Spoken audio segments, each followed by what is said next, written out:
ဒီမှာမိထားလေးဖြည့်ပေးမယ်နော်သူကကေဆာယောဂလူနာမှာနော်ရေခဏခဏစုပ်ရတယ်ပေါ့နော်အဲ့ဒါကောင်းလားမကောင်းလားခွဲစိတ်လို့ရလားဆိုတော့ဒါလေးနည်းနည်းရှင်းပြပေးမယ်လူတယောက်မှာခန္ဓာကိုယ်မှာပေါ့နော်ကေဆာတရိယာဖြစ်ပြီဆိုရင်အဆုတ်ကေဆာ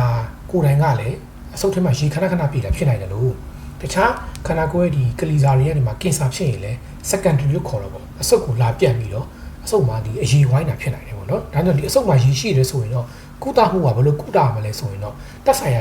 ကင်ဆာကိုလည်းဆေးဝါးတွေနော်ကီမိုသေရပီတွေကုသမယ်ဆိုရင်အဆုတ်ကရေကိုလည်းဆုတ်ထုတ်ပေးဖို့လိုအပ်တယ်ဒါပေမဲ့ထူးခြားတာက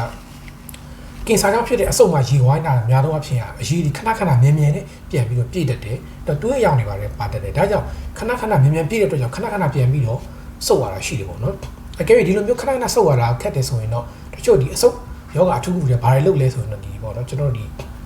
အဆုတ်တွေကိုပိုက်ထည့်ပြီးတယ်ပိုက်ထည့်ပြီးတဲ့အခါမှာဒီ pilodesis လို့ခေါ်တဲ့ဒီအဆုတ်အမွှားနှရေရှိတဲ့အဆုတ်အမွှားတစ်ခုကိုကတ်အောင်လုပ်ပြီးတော့ကိုကဆေးထည့်ပြီးတော့ဒီအဆုတ်ကိုကတ်အောင်လုပ်လို့ရဒါဆိုရင်တော့ကျွန်တော်တို့ကဒီထပ်ပြီးတော့ရေပြည့်တာကိုကာကွယ်ပြီးလို့ရပါတယ်တော့ခွဲစိတ်တာတွေကတော့အရင်တော့တခြားတော့မရှိပါဘူးเนาะဒီလိုမျိုးပဲရေခဏခဏဆုတ်ထားရတော့နောက်ပြီးတော့ pilodesis လို့ခေါ်တဲ့ဒီအဆုတ်ကအမေးပန်းတစ်ခုကတ်ပြီးတော့ရေစုလို့မရအောင်လုပ်တာတော့စတဲ့ကုသမှုတွေတော့ရှိပါတယ်